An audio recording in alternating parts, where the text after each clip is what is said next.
अगर आपका संपत्ति जो है कोई कब्जा कर लिया है या आप किसी के संपत्ति को कब्जा किए हुए हैं, तो जो एक तरह से राजस्व के अधिकारी हैं, एनसीओ है या तहसीलदार हैं, ठीक है, तो वो अगर संपत्ति का कागज बना दें, ऐसा कोई नियम है कि जिसके तहत जो है आप जाके उनसे कागज बनवा सकते हैं, यानी कब्जा के आधार पे, ठीक है, मेरा कब्जा है, हम इस जमीन पे कायम है या इस मकान पे कायम है और मेरा कागज तैयार हो जाए, ऐसा कोई नियम जो है अगर यहाँ पे देखा जाए तो सबसे पहले कि कब्जा जो है, यानी आप किसी के संपत्ति को अगर कब्जा किए हुए हैं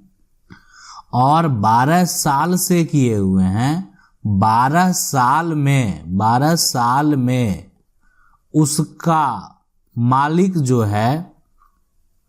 आपके खिलाफ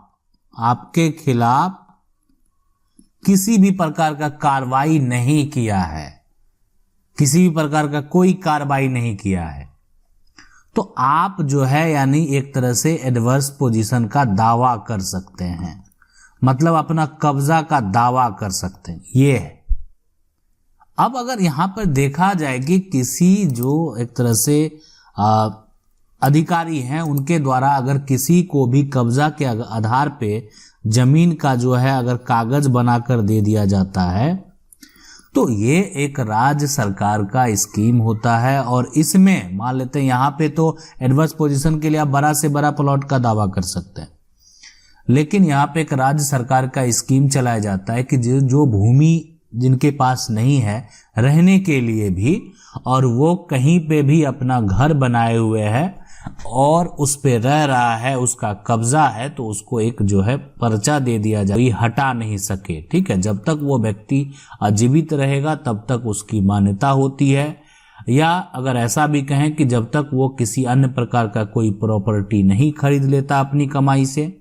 तब तक जो है उसका वो मान्य होता है। तो ये स्कीम के तहत जो है जो भी सीओ हैं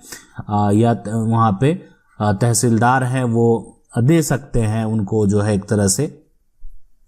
कागज तैयार करके, वो राज्य सरकार के स्कीम के जिस राज्य में ऐसा नियम होगा कि जो उसको वासगत जो है पर्चा जारी किया जाता है, वो राज्य के ऊपर डिपेंड करता है, ठीक है। और आज जो सवाल है, सवाल ये कह रहे कि गलत है डिसीजन है 12 साल वाला, आज कल सीओ बीडीओ बड़े अधिकारी पैसा लेकर गलत जो है रिसिप्ट का जो है काट देते हैं। देखिए सबका अपना एक मर्यादा होता है, अगर मान लेते हैं ऐसे अगर बात करें सिस्टम में, तो ऐसा नहीं है कि सिस्टम में भ्रष्टाचार नहीं है, लेकिन सभी भ्रष्ट नहीं है, इस बात को आप समझ लें, ठीक है। हो सकते हैं कि कुछ ऐसा भ्रष्टाचार करते होंगे, लेकिन इसका मतलब ये नहीं कि जितने भी अधिकारी हैं वो भ्रष्ट ही होते हैं, ये बात आप माइंड से सबसे पहले निकाल लेंगे। उसके अलावा अगर यहाँ पर बात करें कि कोई भी एक तरह से आदेश देने का, तो गलत कभी भी नहीं दिया जा सकता है, ठीक है, गलत नहीं दिया जा सकता। वो अगर उस संपत्ति पे कायम है तभी जो है उसको वो दिया जा सकता है। फिर भी अगर उसमें आपको उस समय भी अगर आप चाहें तो उस पर अगर आपत्ति आपको लग रहा है कि गलत किया गया, तो आप जिला अधिकारी के पास भी उनके खिलाफ जो है आवेदन दे सकते हैं, और उसको जो है अगर किसी तरह गलत वासगत पर्चा जो बना दिया गया तो उसको कैंसिल भी करवा सकते हैं। सवाल है सर, मेरे ससुर ने मेरे यहाँ पे ददिया सास से धोखे से जो है मकान अपने नाम करवा लिया है और वो ददिया सास है, उनको जो है यहाँ पर माइंड से जो है यहाँ पे पैरालाइज है, तो यहाँ पे पोतों को कोई नाम नहीं लिखवाया है, तो कैसे अपने नाम डलवा सकते हैं। देखें कि अभी अगर यहाँ पे जो आपके ससुर हैं, ठीक है, और मैं आपकी जो दादी है ददिया वो सास है, तो धोखे से अगर वो अपने नाम पे करवा लिए हैं उनकी जो भी संपत्ति है, सबसे बात है कि अभी फिलहाल मान लेते हैं कि जो दादी हैं अगर वो जीवित हैं और इस बात की वो पुष्टि करेंगे कि वो सब जो है करवाया गया है वो धोखा से, तो आप चाहें तो जो है उस पे एक्शन लेके उसको सबसे पहले आप चाहें तो यहाँ पे जो अगर किसी प्रकार का रजिस्ट्री है या वसीयत है तो वसीयत है तो दोबारा कर दिया जाएगा, तो ऐसे ही वसीयत जो है वो पहले वाला खत्म हो जाएगा। लेकिन अगर रजिस्ट्री है तो आप सिविल कोर्ट में उसको जो है कैंसिल कराने के लिए केस फाइल करेंगे अगर वो जीवित हैं। और खास करके हो सकता है कि मान लेते हैं उनकी आयु बहुत है, केस चलने के दौरान उनकी मृत्यु हो जाती है, तो सबसे पहले प्रयास करेंगे आप अपने वकील से बात करके कि उनकी गवाही पहले हो जाए। ठीक है, तो बिल्कुल ये जो है कैंसिल हो सकता है। अगर मान लेते हैं वो जीवित नहीं है ना, आज वो जीवित नहीं है, तो उस केस में यहाँ पे क्या होगा, देखिए अगर उस केस में ये बात डायरेक्ट उनसे जो है, अब ये यहाँ पे जो है आपकी जो ददिया सास है उनकी अगर वो सेल्फ एक्वायर प्रॉपर्टी होगी, मतलब खुद से अर्जित संपत्ति होगी, और अब ये इस दुनिया में है भी नहीं, तो थोड़ा ये मुश्किल हो जाता है उस बात को प्रूफ करना। हाँ, अगर कोई उनका मेडिकल ट्रीटमेंट उस समय चल रहा होगा जबकि ये संपत्ति का जो है एक तरह से विक्रय भी किया गया, और इस बात की पुष्टि आप वहां पे कर देंगे, प्रूफ करेंगे, तब कुछ जो है संभव है। सवाल है पुराना रजिस्टर में जो है यहाँ पे वर्मा नाम से दर्ज था और 1957 से 2006 तक जो है वो मालगुजारी रसीद कटाया गया था। नया रजिस्टर में जो है वो विमल के नाम से कैसे हुआ, जिसका रजिस्ट्री जो है नहीं किया गया था। इसका सॉल्यूशन जो है कमेंट में बताएं या वीडियो में। देखें, बिल्कुल अगर मान लेते हैं अगर ऐसी समस्या है, देखें इसका सुधार प्रक्रिया होता है, ऐसा नहीं है कि सुधार नहीं होता है, और राज्य सरकार के द्वारा। अब रही बात की सबसे बात है कि 1957 से लेकर 2006 तक ये जो है आपका वो अगर सबूत है कि उसमें ये है और वही प्लॉट है, तो दोबारा जो आपका मान लेते हैं प्लॉट है उसमें नया में वो विमल का नाम अगर हो गया तो वो गलत तरीके से भी चढ़ सकता है। ऐसी बात नहीं है कि वो गलत तरीके से नहीं चढ़ा होगा। तो अगर किसी प्रकार की गलती हुई है तो जो है आप उसका जो है एक तरह से सुधार करवा सकते हैं। राजस्व में जो है वहाँ पे राजस्व के पोर्टल पे भी इस तरह के नाम में सुधार के लिए बहुत तरह का प्रक्रिया होता है, जिसको करके आप उसका सुधार करवा सकते हैं। सवाल है कि प्राइवेट जो है जमीन की रजिस्ट्री कराई है, बगल में सरकारी जमीन थी, उस पर कब्जा दिया गया है, तो क्या जो है कार्रवाई करना चाहिए, और बेचने वाला पैसा वापस नहीं कर रहा है। देखिए, सबसे बड़ी बात है कि आप पहले सरकारी अमीन से जो है जो अमानत करते हैं और ज़मीन की नापी करते हैं, उससे आप अपना प्लॉट को माप लें। सबसे पहले ये काम आपको करना है, करवा लेंगे। और सही यही बात यहाँ पे रजिस्ट्री का जो पोजीशन आपको नहीं मिला है, तो इससे संबंधित जो है शिकायत आप एसडीएम के पास करेंगे,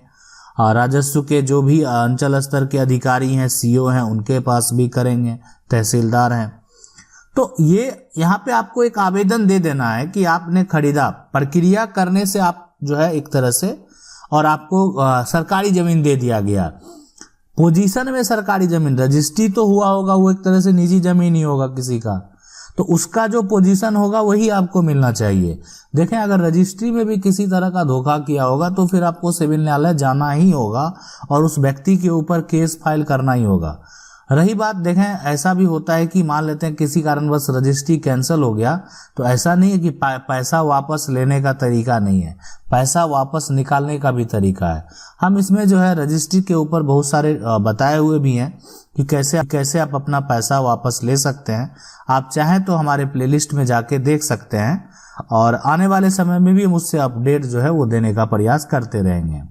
सवाल है कि सर हमारी दुकान है और उसका कोई सबूत जो है नहीं है, पैसा देकर खरीदी थे पर 7 साल जो है वहाँ पे दबा रखा, बहुत जो है यहाँ पे फिकर हो रहा है, पैसा भी। देखिए, दुकान सबसे पहले जो है आपका जो भी है उसका कोई सबूत नहीं है, तो ये किस तरह का दुकान हुआ। सबूत में आपका मान लेते हैं किसी से खरीदे होंगे पैसा देकर भी, तो कागजात तो होना चाहिए। मान लेते हैं आप खरीदते हैं तो किसी को सिर्फ पैसा दे के सामान नहीं, हम कहीं भी कोई भी बड़ा सामान खरीदते हैं तो पैसा जब देते हैं तो साथ साथ उसका प्रूफ यानी उसका बिल भी लेते हैं कि हमने ये प्रोडक्ट आपसे खरीदा है।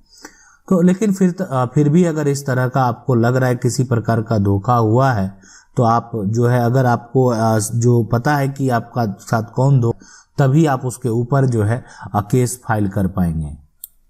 सवाल है कि सर मेरे पिता की सेल्फ एक्वायर प्रॉपर्टी है और उनकी डेथ हो चुकी है, उस प्रॉपर्टी में भाई हम लोग को हिस्सा नहीं दे रहा है, तो सीओ के पास जाने से बंटवारा हो जाएगा। देखिए भाई हिस्सा नहीं हो रहा है तो अगर आप ग्रामीण क्षेत्र से बिलोंग करते हैं तो आप जो है एक तरह से सरपंच के पास जो है आप यहाँ पे केस फाइल कर सकते हैं। जो मतलब एक तरह से केस क्या फाइल, वहाँ पे भी एक तरह से केस ही फाइल होता है। आप आवेदन देंगे, उनको नोटिस किया जाएगा जो आपके भाई हैं कि आप उनको हिस्सा क्यों नहीं दे रहे हैं। अब रही बात की अगर आप मान लेते हैं कि सीओ के पास जाएंगे, तो सीओ के पास भी अगर मान लेते हैं आपको वो तंग कर रहे हैं तो वो भी उनको भी पूछा जाता है और नोटिस देकर जवाब। अब वो अगर आपको पूरा हिस्सा नहीं दिया जा रहा है, ठीक है, तो बिल्कुल आप सीओ के पास जा सकते हैं और उनको जो है ये चीज वहां पे आवेदन दे सकते हैं कि आपको जो है हिस्सा नहीं दिया जा रहा। उन पार्टी जब क्या होता है कि हम उनके राजस्व के अधिकारी के पास जाते हैं, उनको आवेदन देते हैं, तो वो उस पार्टी को नोटिस करेंगे और उनका जो समस्या होगा, अगर लगेगा कि वो वहां से सॉर्ट आउट नहीं होने वाला है, तो वो आपके केस को जो है वहां से खारिज कर देंगे या उसको एक अलग तरह का विवाद जो है वो उसमें डाल देंगे। तो लेकिन उसके ऊपर आप चाहे तो जो अनुमंडल स्तर के राजस्व के अधिकारी हैं, जिला स्तर के जो राजस्व के अधिकारी हैं, उनके पास भी आवेदन कर सकते हैं। नहीं तो आप चाहे तो सिविल न्यायालय में पार्टीशन सूट करके भी अपना हक प्राप्त कर सकते हैं। सवाल है कि दो भाई में बंटवारा होता है। एक प्लॉट जो कि 30 डिसमिल खतियान में रहता है, उसमें 21 डिसमिल बड़ा भाई को पड़ता है, 9 डिसमिल छोटे भाई को पड़ता है। दोनों भाई का अलग अलग रसीद कट रहा था। हाँ, सबसे बड़ी बात है ना ये कि अगर दोनों को अलग अलग अपने नाम से रसीद कट रहा था, लेकिन कुछ दिन बाद एनएच में जो है चौड़ीकरण होता है, जिससे बड़े भाई का 20 डिसमिल जमीन एनएच में चला जाता है, जिसका पैसा बड़े भाई को मिलता है। लेकिन जब बची हुई जमीन की नापी होता है तो नक्शा के अनुसार जो है जमीन जो है केवल 7 डिसमिल बचता है और छोटे भाई ने जमीन मुझे जो है यहाँ पे बेच जो दिया, जिसमें वह बताए कि जमीन नापी के अनुसार 7 डिसमिल है, लेकिन खतियान और रसीद दोनों पर जमीन 9 डिसमिल है। क्योंकि खतियान पर 9 डिसमिल था इसलिए रजिस्ट्री 9 डिसमिल हुआ और मोटेशन भी हो गया, नाम रसीद भी कट रहा है 9 डिसमिल का। अब बड़ा भाई सिविल कोर्ट में टाइटल सूट केस फाइल किया कि अपने छोटे भाई और मेरे नाम पर, जिसमें वो बताया कि मेरा 1 डिसमिल जमीन अभी बचा हुआ है क्योंकि 20 डिसमिल ही एनएच में गया था। अब आप ही बताइए कि सर 7 डिसमिल जमीन नापी के अनुसार बचता है, लेकिन कागज और रसीद पर 10 डिसमिल है, तो बड़े भाई के नाम 9 डिसमिल जो है बड़े भाई के नाम पर और 9 डिसमिल मेरे नाम पर, मेरा 9 डिसमिल में से 7 डिसमिल बचा है। बड़ा भाई 21 में से 20 डिसमिल पैसा ले लिया है और अभी 1 डिसमिल जो है वो छीन रहा है 7 डिसमिल में। बताइए सर कोर्ट क्या ऑर्डर देगा, हमें 7 डिसमिल देगा या 6 डिसमिल देगा? जो है कोर्ट हमें न्याय देगी। देखें, कोर्ट में इस तरह के मामले में सबसे पहले जो इसका पुराना जो है मैप होगा उसको देखा जाएगा और जो है यहाँ पे उसका पुराना जो है एक तरह से पुराना जो जमीन का जो है खतियान जो है उसको देखा जाएगा कि पुराना खतियान में वो जमीन जो है वो कितना है और नया जो बना है क्या दोनों में अगर बात करें तो ये 30 डिसमिल जमीन है कि नहीं है।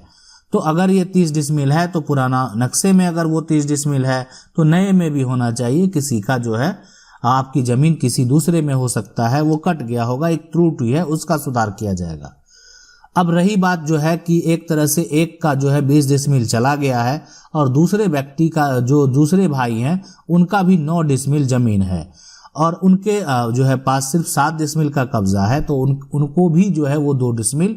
कम है। तो यहाँ पे एक दूसरे भाई से उस 7 डिसमिल से हिस्सा लेना जो है वो गलत होगा इस तरह के केस में।